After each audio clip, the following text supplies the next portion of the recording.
Évangile de Marc, chapitre 4. Jésus se mit de nouveau à enseigner au bord de la mer.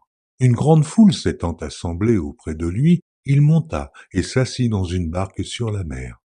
Toute la foule était à terre, sur le rivage. Il leur enseigna beaucoup de choses en paraboles, et il leur dit dans son enseignement, « Écoutez, un semeur sortit pour semer. Comme il semait, une partie de la semence tomba le long du chemin. Les oiseaux vinrent et la mangèrent.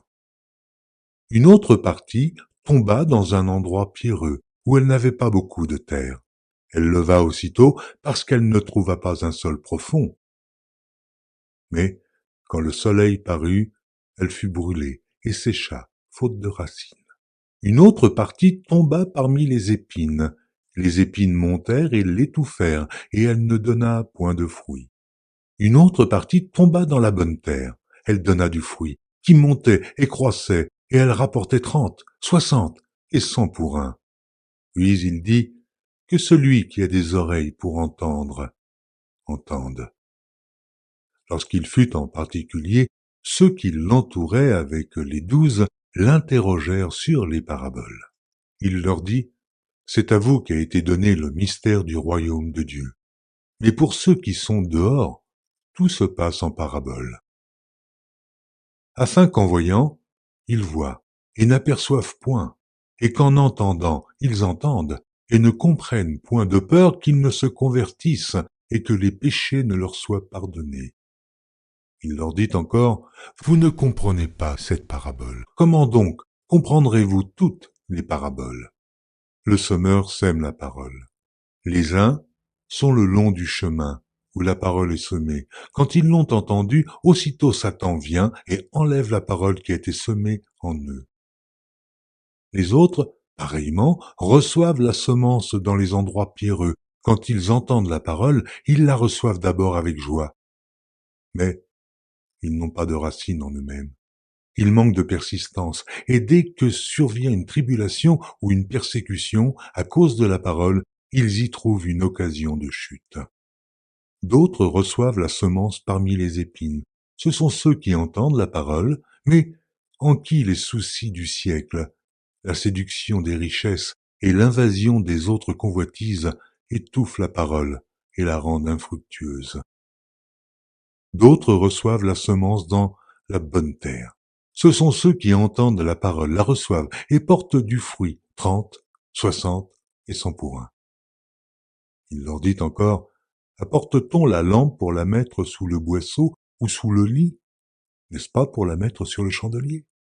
Car il n'est rien de caché qui ne doive être découvert, rien de secret qui ne doive être mis au jour. Si quelqu'un a des oreilles pour entendre, qu'il entende. Il leur dit encore, prenez garde à ce que vous entendez. On vous mesurera avec la mesure dont vous vous serez servi, et on y ajoutera pour vous. Car on donnera à celui qui a, mais à celui qui n'a pas, on ôtera même ce qu'il a. Il dit encore, il en est du royaume de Dieu comme quand un homme jette de la semence en terre. Qu'il dorme ou qu'il veille, nuit et jour, la semence germe et croît, sans qu'il sache comment. La terre produit d'elle-même d'abord l'herbe, puis l'épi, puis le grain tout formé dans l'épi, et dès que le fruit est mûr, on y met la faucille, car la moisson est là. Il dit encore, à quoi comparerons-nous le royaume de Dieu, ou par quelle parabole le représenterons-nous? Il est semblable à un grain de sénévé qui, lorsqu'on le sème en terre, est la plus petite de toutes les semences qui sont sur la terre. Mais, lorsqu'il a été semé, il monte, devient plus grand que tous les légumes, et pousse de grandes branches, en sorte que les oiseaux du ciel peuvent habiter sous son ombre. C'est par beaucoup de paraboles de ce genre qu'il leur annonçait la parole, selon qu'ils étaient capables de l'entendre. Il ne leur parlait point sans parabole, mais, en particulier, il expliquait tout à ses disciples. Ce même jour, sur le soir, Jésus leur dit « Passons à l'autre bord ». Après avoir renvoyé la foule, ils l'emmenèrent dans la barque où il se trouvait. Il y avait aussi d'autres barques avec lui. il s'éleva un grand tourbillon, et les flots se jetaient dans la barque au point qu'elle se remplissait déjà. Et lui, il dormait à la poupe sur le coussin. Ils le réveillèrent et lui dirent « Maître, ne t'inquiètes-tu pas de ce que nous périssons ?» Étant réveillé, il menaça le vent, puis dit à la mer « Silence, tais-toi !» Et le vent cessa, et il y eut un grand calme.